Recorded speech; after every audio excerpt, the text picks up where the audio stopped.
ఇదిలా ఉంటే మరోవైపు ఫోన్ ట్యాపింగ్ కేసులో కీలక పరిణామం చోటు చేసుకుంది. విచారణ చేపట్టిన సిట్ అధికారులు సుప్రీంకోర్టులో పిటిషన్ వేయనున్నారు. ప్రభాకర్ రావును కస్టడీకి అనుమతి కోరుతూ సిట్ అధికారులు సుప్రీంకోర్టులో పిటిషన్ దాఖలు చేయనున్నారు. ప్రభాకర్ రావు విచారణకు సహకరించట్లేదని, అతన్ని అదుపులోకి తీసుకునేందుకు అనుమతి ఇవ్వాలని సిట్ అధికారులు సుప్రీంకోర్టులో పిటిషన్ వేయనున్నారు.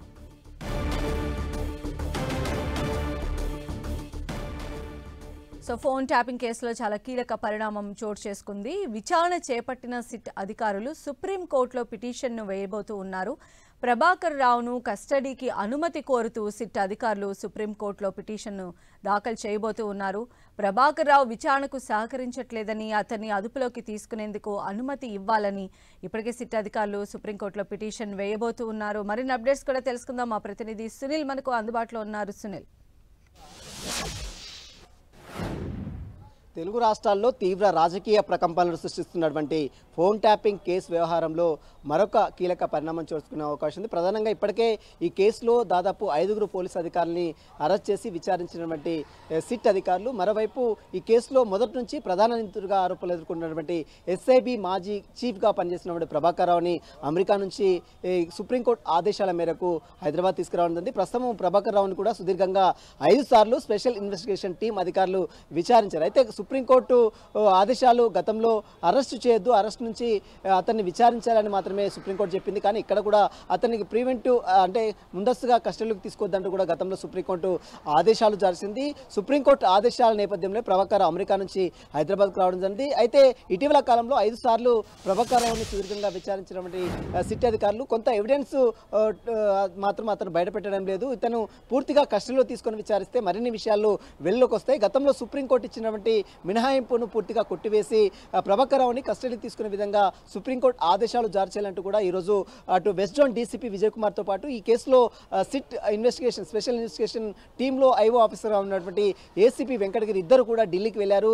ఈరోజు సుప్రీంకోర్టులో మెన్షన్ కూడా చేసే అవకాశం ఉంది. మరోవైపు ఈ కేసులో ప్రభాకర్ రావుని అరెస్ట్ చేస్తేనే ఈ కేసు మొత్తం కూడా పూర్తిగా ఒక కొలిక్కి వచ్చే అవకాశం ఉన్నట్టు కూడా అటు పోలీసులు కూడా భావిస్తున్నారు. ఇప్పటివరకు అరెస్ట్ అయినటువంటి వారు అందరూ కూడా ప్రభాకర్ రావు చెప్తేనే ఇదంతా చేశామని మరోవైపు కింద స్థాయి అధికారులు చెప్తున్నారు. కానీ ప్రభాకర్ రావు మాత్రము ఇదంతా కూడా రివ్యూ కమిటీ ఆదేశాలకు అనుగుణంగా జరిగింది, తనకు ఈ ఫోన్ ట్యాపింగ్కి ఎలాంటి సంబంధం లేదని మరోవైపు ప్రభాకర్ రావు చెప్తున్నారు. మరోవైపు ఇప్పటికే మనం చూసాం సాక్షులను సైతం ఈ కేసులో ఇప్పటికే విచారించారు. తెలంగాణ కాంగ్రెస్ పార్టీ అధ్యక్షులుగా ఉన్నటువంటి మహేష్ కుమార్ గౌడ్తో పాటు ఎంపీ ఈటెల రాజేందర్, మరోవైపు ఎంపీ కొండా విశ్వేశ్వరరెడ్డితో పాటు చాలామంది వ్యాపారవేత్తలు, రాజకీయ ప్రముఖులు అందరి సంబంధించిన సాక్షుల స్టేట్మెంట్ కూడా ఇప్పటికే సిట్ అధికారులు నమోదు చేసుకున్నారు. కానీ ప్రభాకర్ రావు మాత్రము ఈ ఫోన్ ట్యాపింగ్ వ్యవహారం సంబంధించిన విషయంలో ఎలాంటి విషయాలు కూడా వెల్లడించడం లేదు. అతను పూర్తిగా దాడివేసే ప్రయత్నం చేస్తున్నారు. కాబట్టి ఖచ్చితంగా ప్రభాకర్ రావుని కస్టడీలో తీసుకుంటేనే మరిన్ని విషయాలు వెళ్ళలోకి వస్తాయని మాత్రం పోలీసులు భావిస్తున్నారు. సుప్రీంకోర్టు గతంలో ఇచ్చినటువంటి అరెస్టు మినహాయింపును వెంటనే కొట్టివేస్తూ అరెస్టు చేసే విధంగా సుప్రీంకోర్టు ఆదేశాలు జారీ చేయాలంటూ కూడా ఇప్పటికే పోలీసులు ఒక పిటిషన్ కూడా దాఖలు చేసే అవకాశం ఉంది. ఈ పిటిషన్ మరి రేపు బెంచ్ మీదకి వస్తున్న తర్వాత మరి కోర్టు ఎలాంటి నిర్ణయం తీసుకున్నది కూడా చూడాల్సి చెప్పొస్తుంది. అంటే ఇప్పటికే పలుమార్లు ప్రభాకర్ రావును సిట్ అధికారులు ప్రశ్నించారు. ఆయన దగ్గర ఉన్నటువంటి గ్యాడ్జెట్స్ ని కూడా స్వాధీనం చేసుకున్నారు. ఇప్పుడు సుప్రీంకోర్టు దగ్గరికి వెళ్లి అరెస్టులకు సంబంధించి కూడా వారు పిటిషన్ వేసే అవకాశం ఉంది. అంటే ఈ పరిణామాలన్నింటినీ ఎలా అర్థం చేసుకోవచ్చు అంటారు? దీని తర్వాత ఒకవేళ సుప్రీంకోర్టుకి సంబంధించి సిట్ ఎలాంటి తీర్పు వస్తుందని చెప్పి ఎక్స్పెక్ట్ చేస్తుంది అనుకోవాలి? మనం గతంలో చూసాం ప్రభాకర్ రావు అమెరికాలో ఉన్నప్పుడే ప్రభాకర్ రావు హైకోర్టును ఆశ్రయించారు. హైకోర్టులో ఎలాంటి ఊరట రాకపోవడంతో మళ్ళీ సుప్రీంకోర్టును ఆశ్రయించారు. సుప్రీంకోర్టు ఇటీవల కాలంలో ప్రభాకర్ రావు ఇన్వెస్టిగేషన్ సహకరించాలి, కానీ అతన్ని అరెస్ట్ చేయొద్దని ఎప్పుడైతే సుప్రీంకోర్టు ఆదేశాలు జారిస్తుందో ఆ క్షణమే ప్రభాకర్ రావు హైదరాబాద్కి రావడం జరిగింది. హైదరాబాద్ వచ్చిన తర్వాత ఇప్పటికీ 5 సార్లు స్పెషల్ ఇన్వెస్టిగేషన్ టీం అంటే సిట్ కార్యాలయం ముందు హాజరు కావడం జరిగింది. కానీ 5 సార్లు వచ్చినప్పుడు కూడా చెప్పిన విషయాలే పదే చెప్పడం, ఆ తర్వాత అతను దాడివేసే ఈ ఫోన్ ట్యాపింగ్ సంబంధించిన వ్యవహారాలకు సంబంధించిన విషయాలు కూడా పూర్తిగా దాటవేసే ప్రయత్నం చేస్తున్నారు. ప్రభాకర్ రావు అని గతంలో ప్రభాకర్ రావుపై గతంలో సుప్రీంకోర్టు ఇచ్చినటువంటి ఏదైతే ఆదేశాలు ఉన్నాయో వాటిని పూర్తిగా సడలించాలి, అతను మినహాయింపు అరెస్ట్ చేయకుండా ఇచ్చిన మినహాయింపును కొట్టివేయాలంటూ కూడా పోలీసులు కోరే అవకాశం ఉంది. కాబట్టి మరి పోలీసులు కోరుతున్నటువంటి ఈ అంశాలపై కోర్టు ఎలాంటి నిర్ణయం తీసుకున్నది మాత్రం చూడాల్సి చెప్పవచ్చు.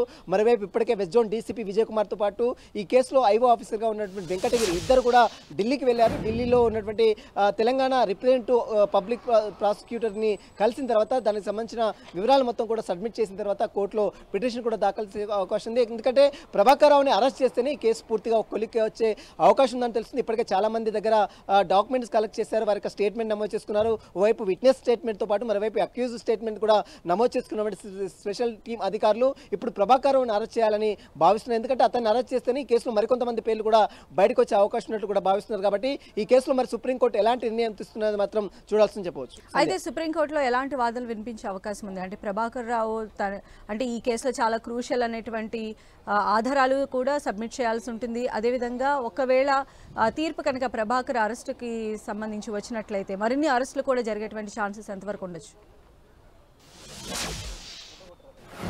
ఖచ్చితంగా, ఎందుకంటే ప్రభాకర్ రావు ఎంటైర్ కేసులో A1గా ఉన్నాడు. అతను చెప్తేనే తాము ఫోన్ ట్యాపింగ్ చేశామని గతంలో అరెస్ట్ అయినటువంటి తిరుపతిన కావచ్చు, భుజంగరావు కావచ్చు, రాధాకిషన్ రావు కావచ్చు, ప్రణీత్ రావు కావచ్చు, మరోవైపు శ్రావణ్ కావచ్చు, వీరందరూ కూడా అదే విషయాలు కూడా ప్రస్తావించారు అధికారుల ముందు. మరోవైపు ప్రభాకర్ రావుని విచారించిన సమయంలో అయితే రివ్యూ కమిటీ ఆదేశాల మేరకు అప్పుడున్నటువంటి తన పై స్థాయి అధికారుల ఆదేశాల మేరకే తాను ఈ వ్యవహారాలను నడిపించామని మాత్రం మరోవైపు ప్రభాకర్ రావు స్టేట్మెంట్ ఇచ్చినట్టు కూడా తెలిసింది. కానీ అసలు ఈ సూత్రధారులు ఎవరు, ప్రధాన దీనికి ఆదేశాలు ఇచ్చినటువంటి వ్యక్తులు అన్న దానిపై కూడా కొంత దాడ వేసే ప్రయత్నం చేశారు. కాబట్టి మరి ఇప్పుడు సుప్రీంకోర్టు గతంలో ఇచ్చినటువంటి మినహాయింపు ఏదైతే అరెస్ట్ చేయకుండా ప్రభాకర్ రావుపై ఆదేశాలు జారీ చేసిందో ఆ ఆదేశాలు మరి కొట్టివేయాలని పోలీసులు కోరుతున్నటువంటి నేపథ్యంలో పోలీసుల పిటిషన్ అలో చేస్తుందా లేదా అని మాత్రం ఇక ఈ రోజు సాయంత్రం లేదా రేపు పిటిషన్ వేసినాక క్లారిటీ కూడా వచ్చే అవకాశం. సంధ్య. రైట్ సునీల్.